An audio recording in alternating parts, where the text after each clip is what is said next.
Day 2 of the mega freezer meal. Sorry folks, it did take me 2 days to do this, but we got this, we'll get it done.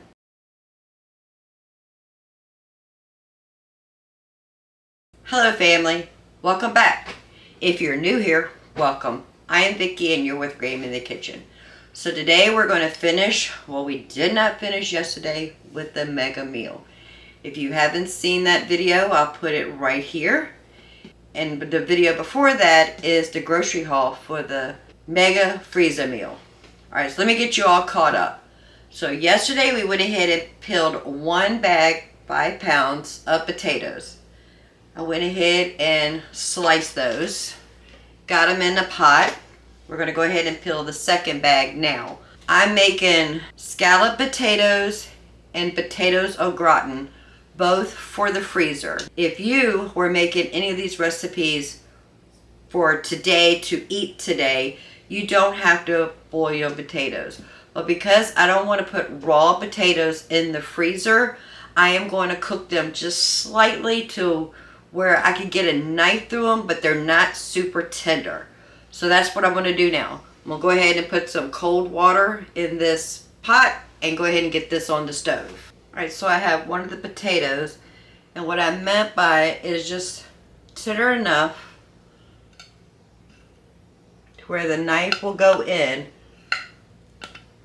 and it doesn't release automatically. So the potatoes are done. I'm going to strain those and get them in some cold water.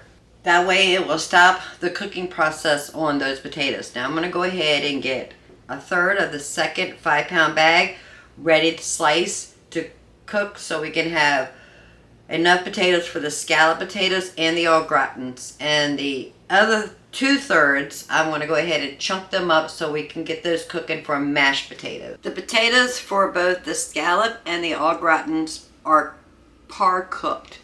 But we're going to go ahead and get started on the sauce for the scallop potatoes first. And I also got in this pot the cubed potatoes for the mashed potatoes and gravy cooking. But in this pot we're going to go ahead and get started on our scallop potato sauce. We're going to start with 1/4 cup of butter. And we're going to melt our butter in this Dutch oven. We have 1/4 cup of flour. We're going to add a 1/2 teaspoon of onion powder and garlic powder.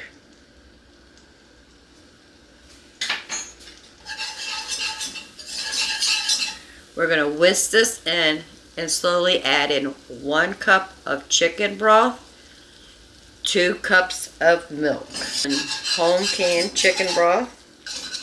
We're slowly adding the milk and whisking it at the same time. We're going to add a good pinch of salt and pepper.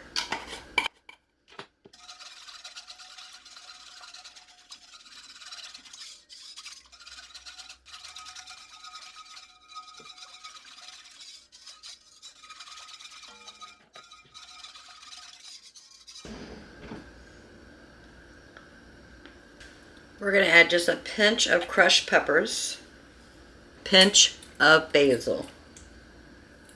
It is starting to heat up and thicken, but we still want to come in here and give it a good whisk to make sure we don't have any clumps. All right, we're going to give it a taste, see if it needs anything. I think we're good. We're going to call it right there because when we take the scallop potatoes from the freezer, put them in the refrigerator, let them thaw, and bake them, the starch from the potatoes, even though the potatoes are par cooked, will thicken that sauce up. So we're going to let it be a little loose until we're ready to cook it, and it will thicken up. So we have 2 small containers.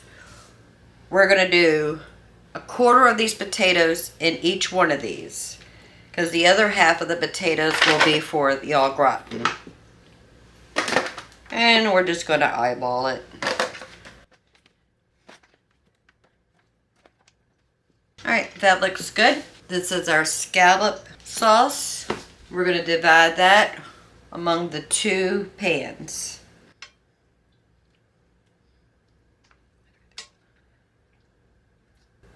This smells so good, and it's so simple. It was literally a cup of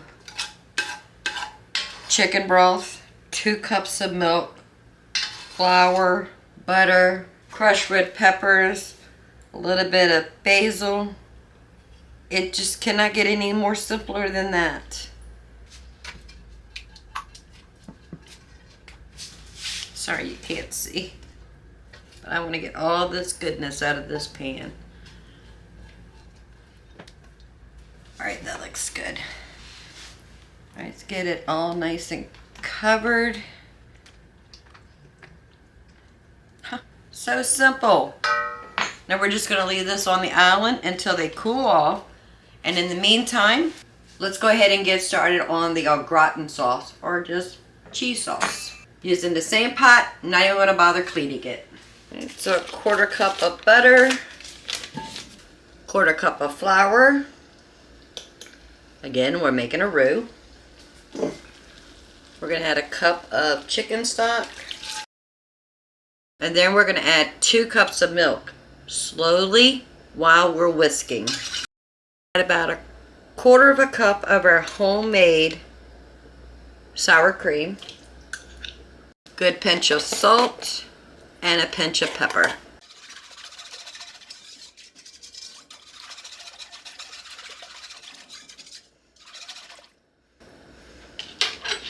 We're still need to keep an eye on our potatoes over here for the mashed potatoes.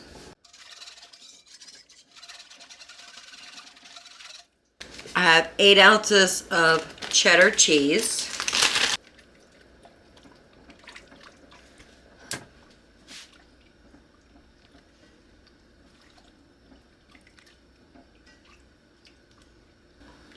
We're just going to stir it until the cheese melts. And then we will taste it to see if it needs any other flavoring or additional salt and pepper.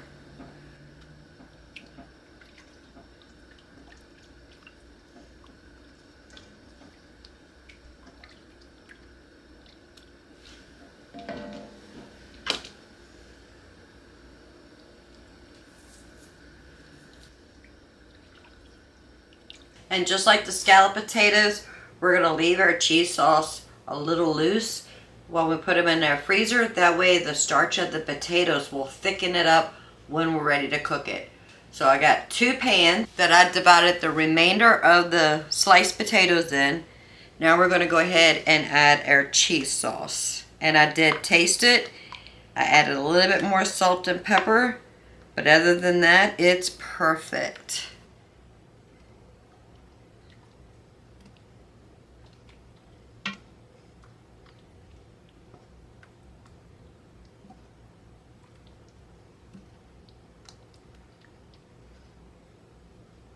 All right, I have a little bit of cheese sauce here. Might have to do something with that for dinner tonight. All right, so the au gratin potatoes are ready to go in the freezer once these cool off. The diced potatoes for the mashed potatoes are still in the pot in the hot water with the stove off. I'm going to leave them there for a second. In the meantime, I want to go ahead and get all the chicken ready to cook for the curry and the stroganoff. So the good part about creating your own menu and your own freezer meals is you can switch it up a little bit. I only have a little bit over 8 pounds of chicken. That's total breast meat and the boneless, skinless thighs. So I'm going to have to switch this up a bit. If I want to do 2 stroganoff, 2 curry, and 2 pot pies, each one of those has to be just a tad bit over a pound. So that's what we're going to do. I need to save 2 pounds to go into the chicken pot pie. The rest of it we're going to turn into the cooked chicken for the curry and the stroganoff. Okay, that's the plan. So I'm going to go ahead and get started on cooking the chicken thighs. We put a little bit of avocado oil in here. So we have 3 pounds and 11.5 ounces of chicken thighs. I'm going to cook half of this at a time until we get it all cooked. Pans have been washed.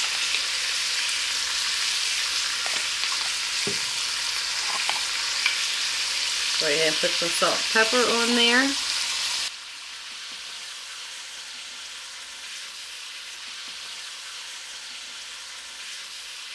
So I have the potatoes in here with 1 stick of butter. I'm going to mix this with salt and pepper, a little bit of garlic powder, milk, and sour cream.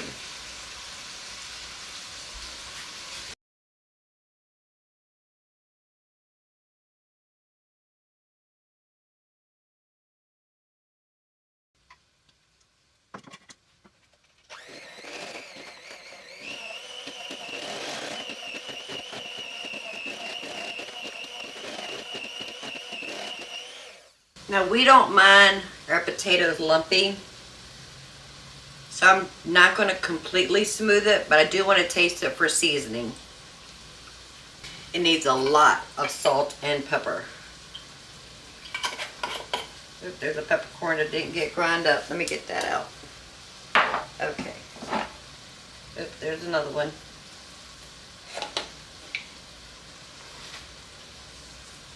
And a lot of salt. This is going to be so good with that hamburger steak and gravy. Oh, I cannot wait.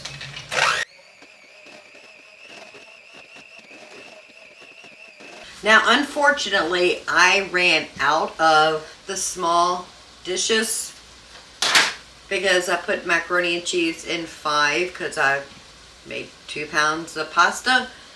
So I think I'm going to put this in Ziploc bags.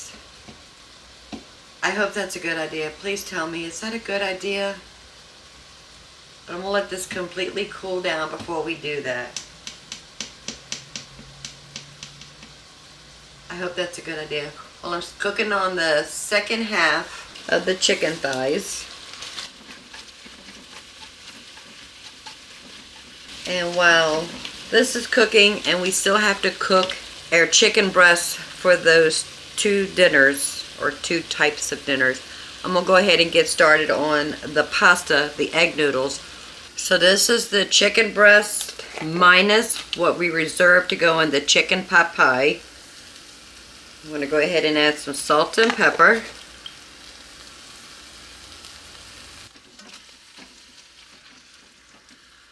I just still left them in the quarters pieces.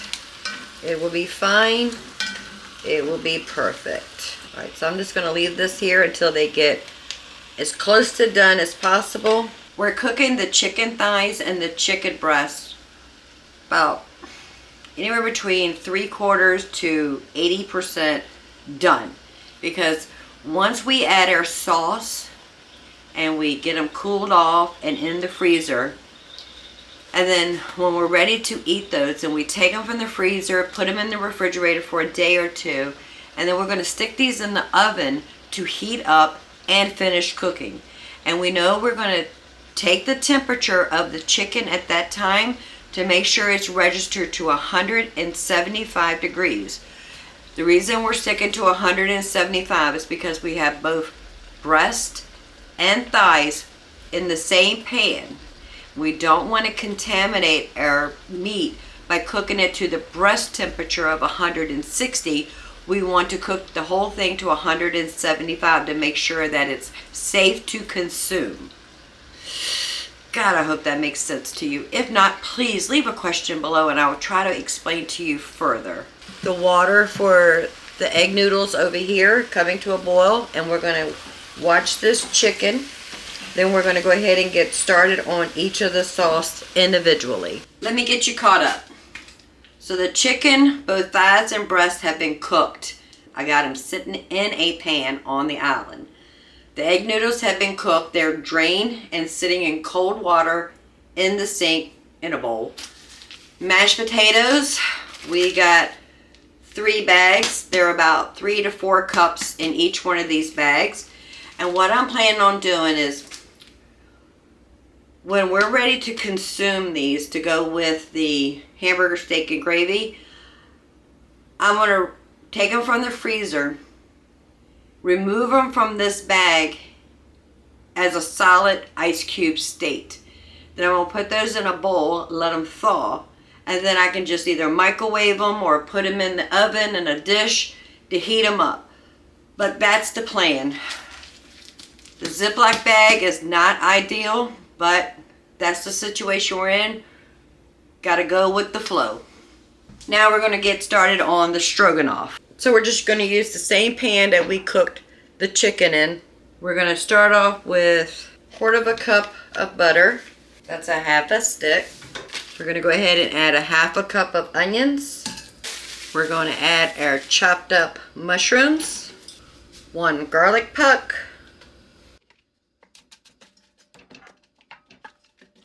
we're gonna cook this until the mushrooms and the onions are super soft.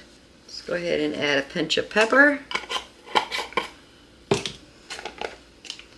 and a good pinch of salt. We're gonna let that butter melt and get everything sauteed. 2 teaspoons of Dijon mustard. And we're gonna let that cook, and then we're gonna puree the mushrooms and the onions. We're gonna add 2 cups of chicken stock.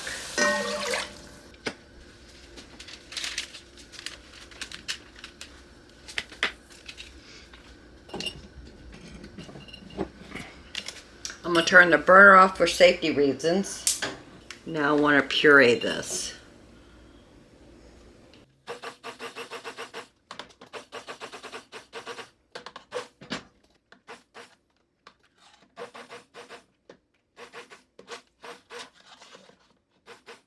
Got it tilted up so I can have a little leverage in here.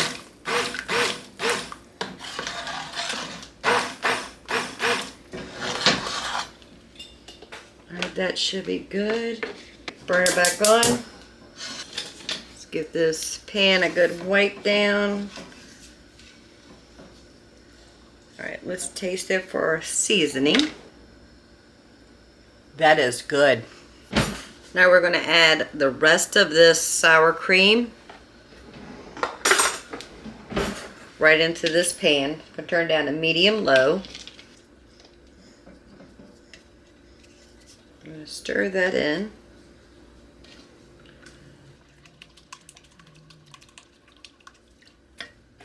And now we're going to go ahead and assemble our dinners. So I have 2 pans here. We're going to put 1/4 of this pasta in each one. That looks about good. Right here is our chicken. We're going to put a little bit of chicken breast on both of these. Alright, that's good. We're going to put 1/4 of this chicken thigh meat in here also. Should have weighed it, but I didn't. It's okay if it's not perfect. It's just for us. Alright, we're going to call it quits there. This is our stroganoff mixture. We're going to put 1/2 in each one of these pans. We're going to do it 1 ladle at a time, just to make sure we're getting it even.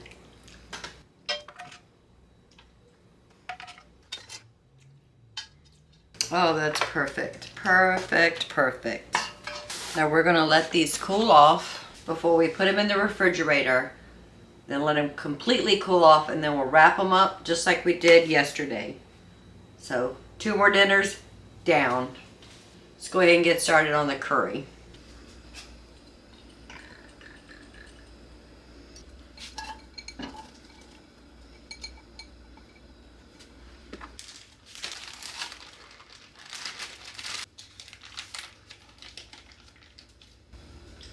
So in the pan I have a little bit of avocado oil. The red peppers, yes, we did grab some green peppers, but that's okay. Onions, the garlic puck, and 1/4 cup of butter. And we're just going to saute that. So I added some salt and pepper. I'm going to add 2 cups of chicken stock. And as soon as those vegetables cook down, we're going to puree this also. So we have 2 tablespoons of curry powder, 1.5 teaspoons of smoked paprika, 1 teaspoon of cumin, 1 teaspoon of chili powder going in. We need about 1/4 cup of lime juice, and I am eyeballing it.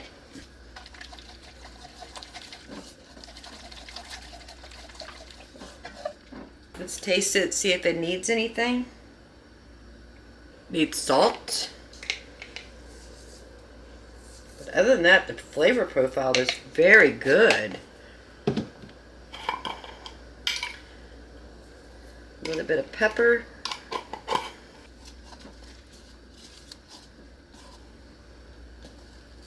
We're just going to let that continue to cook till those vegetables are soft. Okay, so what I did was I put it in a bowl so it'd be easier to blend without splashing everything. So it's nice and smooth. Now you're probably wondering, Grammy, why are you blending your Stroganoff sauce and your curry sauce and all the ingredients that go into the meatballs and the hamburger steak? Because the husband doesn't mind the flavor of vegetables when I cook with them. He just doesn't want the bite into a chunk of peppers or onions or garlic or anything like that. So if I put it in the sauce, I will puree it so that he will eat it. I know. You got to do what you got to do to get your family to eat a healthy meal. So I got 2 pans here that I've already got the pasta and the chicken divided into. This is ready to go. Now we're going to go ahead and add our sauce right on top. All right, that looks good. Okay, this smells delicious. And just like the other things, we'll leave it here until it cools off. Then we'll put it in the refrigerator, let it get cold. Then we'll wrap it up and put it in the freezer. Unfortunately, I'm not going to get to the chicken pot pie today. That's okay. And I didn't have no chicken left over to do marinated chicken. That's also okay. But that's the thing about planning a freezer meal, or even doing your meal plan for the week, is you got to be flexible to what you can and cannot do, and stop. All the stuff will stay in the refrigerator for a day or 2 until we can get to it. It'll be fine. It will be fine. But we got a lot accomplished today. We made scalloped potatoes, potatoes au gratin, mashed potatoes, chicken stroganoff, and chicken curry. We got it done. So in 2 days, I got everything on my mega freezer meal to-do list except for the chicken pot pie. That's okay. It is okay. I want to say thank you for taking time out of your day to spend time with me for the last 2 days, 3 days? 3 days. Yeah, it's been 3 days. For the grocery haul and the 2 days of the mega freezer meal. Thank you so much. If you don't mind, go ahead and give this video and all my videos a thumbs up. And if you would please subscribe. I would love to have you part of the Grammy family. This is a kitchen that we cooked real meals with healthy ingredients to nourish our family's bodies. There's no prepackaged in this house except for the pasta, but that's okay. Got to make your shortcuts when you can. But we have delicious freezer meals ready for us. Now let's tally this up real quick. My goal was to spend less than $200 on everything we bought. And we did that. We spent $139. Not bad. Not bad at all. My second goal was to get 25 meals. Okay, when I said 25 meals, I didn't mean like meat, a carb, and a vegetable.